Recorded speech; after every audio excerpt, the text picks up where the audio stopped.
Namaste everyone here at BookTube. Welcome to my channel Hamsavahini Vajra Astra. I'm Ohana. Today's video is going to be my quick wrap-up or part 2 of DramaQueenAthon. Now, DramaQueenAthon was a month-long readathon which commenced from the 1st of November 2020 and continued till the 30th of November 2020.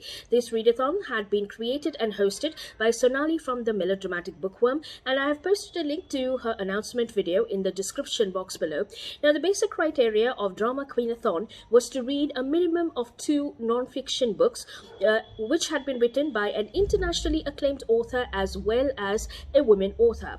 Now, today I'm going to talk about my other book selections for this particular readathon, and the other book which I had tried to read was The Women of Pride, the Devadasi Heritage, which has been written by Lakshmi Vishwanathan. Now, Lakshmi Vishwanathan is an internationally acclaimed author and she's also a women author, so it fulfills the criteria for this particular readathon. Now, about this book is a very interesting book, and there are lots of I would say clues and hints which have been given about the Devadasis, and it is all about the Devadasis, of course, but there are a lot of clues and hints which have been given about how the Indian I would say society's perspective dwindled from the rich, auspicious outlook to the narrow, marginalized outlook, which was influenced by the very severe Christian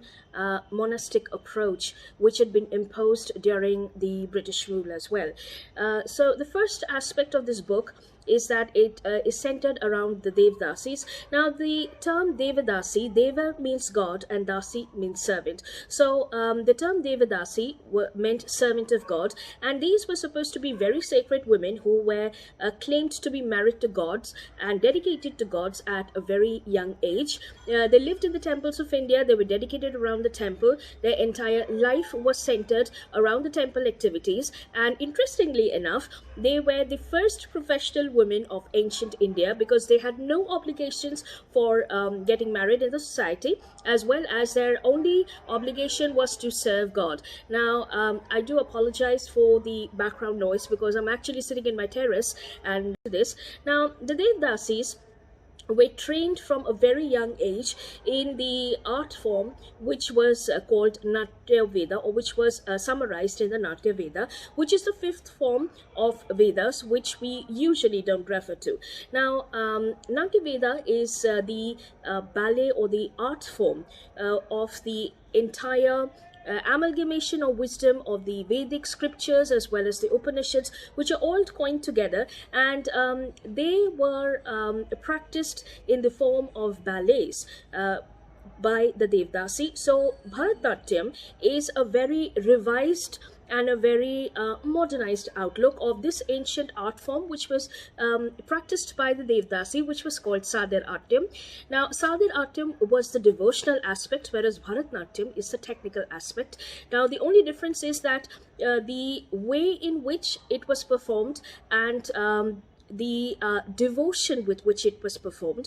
Of course, there are other aspects as well which could be included in them, but the main difference between between Sadhanatyam as well as Bharatanatyam is Bharatanatyam shows the art form in a very technical aspect, as well as it shows the evolution of Sadhanatyam, whereas Sadhanatyam in itself is actually all about the devotional aspect as well as the wisdom and the knowledge which was present or associated with the deity of the temple.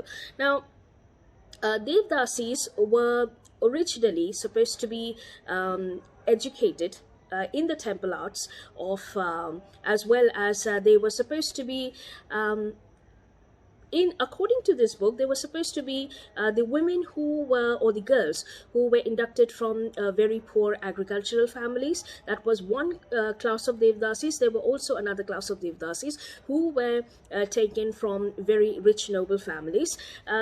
And there were instances which are cited in this book where those who were those families who were marginalized and who were very poor and economically and could not afford to bring bring up the girls and give them a good life used to dedicate, or they used to give away their daughters to the temples. So this was something which was very controversial in this book as well. In this book actually shows a very true picture of what had how the Devadasi heritage, which was supposed to be very auspicious, dwindled away due to the changing face of the society.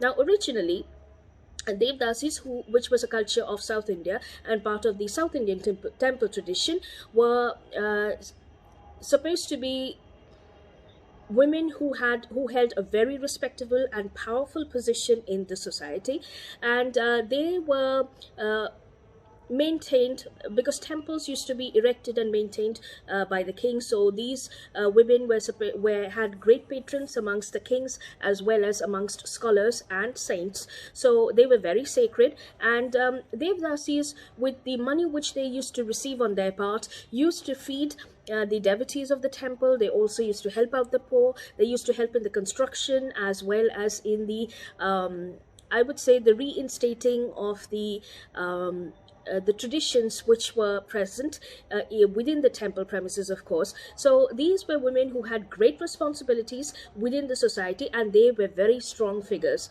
However, the entire corruption of this very strong and powerful heritage started when the rulers started, or the rulers were seen as the mortal representation of the deity of the temple.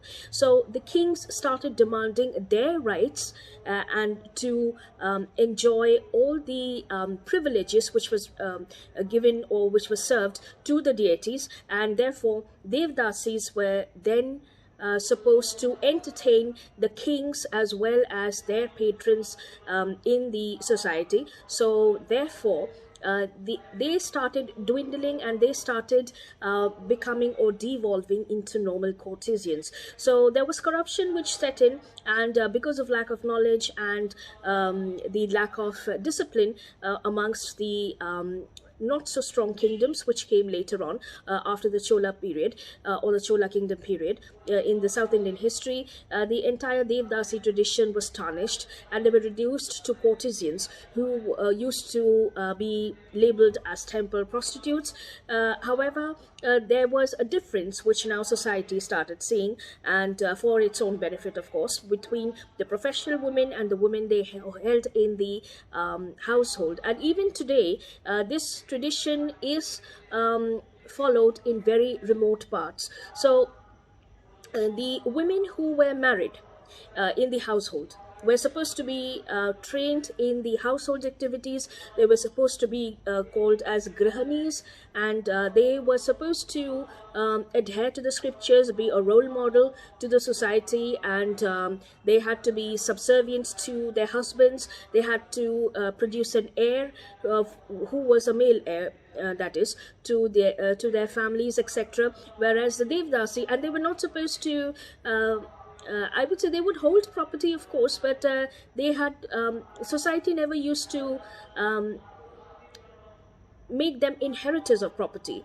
All the property and the money which was supposed to go in the, or supposed to be inherited by the daughters, had to be inherited by the son. So there was no daughter inheritance, there was always a son inheritance, which was practiced in the society. It started, the society started developing a very patriarchal outlook, and Devadasis were looked down upon. They were scorned because they never used to settle down in the household activities, etc., because obviously they were temple women. So they were looked as a I would say as a clan of women who were supposed to be kept away from, and men of good families and noble families were not supposed to be mixing around with these women. However, the original practice was that the men and the scholars from noble families had to gain their education, or I wouldn't say education, but they had to gain a lot of wisdom from the Devdasis, who used to practice the entire wisdom, or used to amalgate the wisdom of the Upanishads as well as the Vedas through their ballet forms and the art forms. And originally they were supposed to be girls from very noble families, but in this book it is stated that they were girls from agricultural backgrounds. Now there's a lot which is given into the ancient traditions, such as the distinction between the various clans of the Devdasis who used to follow the agamas. So there were Shiva agamas which were followed, there were Vishnu agamas which were followed. Agamas were supposed to be sacred scriptures which were supposed to be followed by the Devdasi, and they gave an amalgamation of the heritage or the saint which was associated with a particular Devdasi, or not the Devdasi, sorry, a particular temple, as well as the entire structure of the I would say the tradition which was followed by that particular temple, because each temple had a specific tradition which they followed. So the Devdasis who were associated with the temple had to follow that tradition. There were also instances when the Devdasis were very pure and who were very lucky could manage to get married to saints so as to secure their devotional practice, and a lot has been written about it. And also there is a mention about the fact that during the start of the British rule, or from the start of the British rule, the Devdasis were portrayed, or they were looked down upon as temple prostitutes. So that was something which was, that was the time since the degeneration of the position of the Devdasis have gone, and today Devdasis are absolutely it's completely dwindled away, and the entire sacredness has gone, and it's a completely opposite picture. However, there are movements in South India which have started to reinstate the original ideology of the Devdasis, and this has been incorporated in the classical dance forms which have come through as well. So that was my take and on this particular book. So this was the entire, I wouldn't say the summary, but there's a lot which is given in this book. I've just shared a few thoughts of mine which I found very pronounced. So that would be this book. Now the next book which I did try to read was The Yoga of Time Travel, which had been written by Fred Alan Wolfe, PhD. However, unfortunately I could not complete this book, so I will definitely be DNFing this book. However, this book is very interesting. I've just been through a few pages, not a few pages, a few chapters, and it does talk in great length about the philosophy and the scientific aspect of time travel through meditation, and how the Bhagavad Gita in itself starts with the philosophy of, or the concept of time. So that was something which was definitely given in the Bhagavad Gita, which we don't really look into from that perspective, but it did open a fresh perspective of Bhagavad Gita in terms of time travel.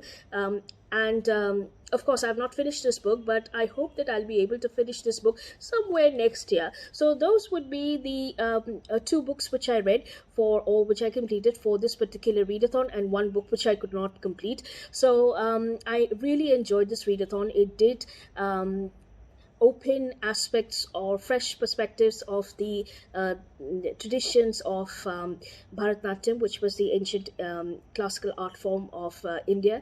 And thank you so much, Sonali, for creating and hosting this readathon. It was very interesting, and I hope I'll be able to participate in the next DramaQueenAthon that you host. So that's all I have for today. So thank you for joining me in this video today, and I hope I will be back with another vlog.